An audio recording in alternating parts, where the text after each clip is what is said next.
Garfield Day. What better way to celebrate the lazy lasagna-loving cat than to make the laziest lasagna there is? I'm making a whole lasagna using nothing but the Instant Pot. Come along with me and find out how.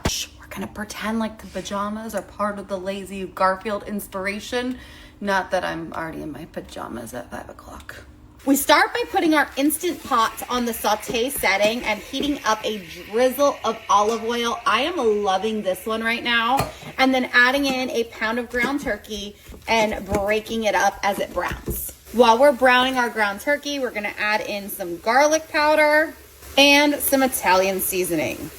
Once our turkey's nice and browned, we're gonna take about half of this meat and we're gonna remove it and put it aside in a bowl.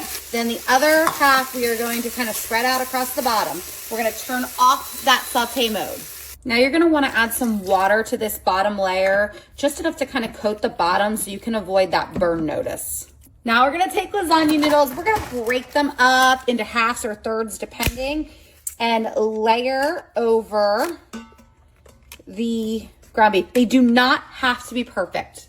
They're going to expand. They don't have to be perfect. Next up, we're gonna add some sauce. I do about a third of the jar on this layer to top the noodles with. You can spread out with your spatula if you would like. Then of course we need a nice helping of ricotta, obviously. Now we're gonna sneak some spinach in here. I do a very big helping of spinach because it's all gonna wilt down anyways. Time for more noodles. Make it so that it mostly covers it. It does not have to be exact. And kind of press down so that all that ricotta gets spread out. We're adding that beef back in. Next, you can mix these layers up some. It's really not important that they be this exact. Another layer of noodles. Sauce.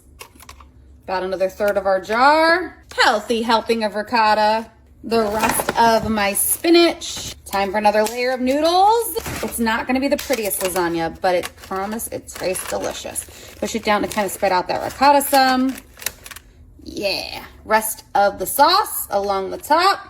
We're gonna pour a bit more water just like around the edges here. Now the lid goes on and we pressure cook on high for 20 minutes. All right, the pressure is released. Let's check her out. Now we're gonna add some of my favorite shredded mozzarella on the top and let it get melty. And just like that, we have the easiest, laziest lasagna you'll ever make. Garfield would be so proud. Time for the taste test.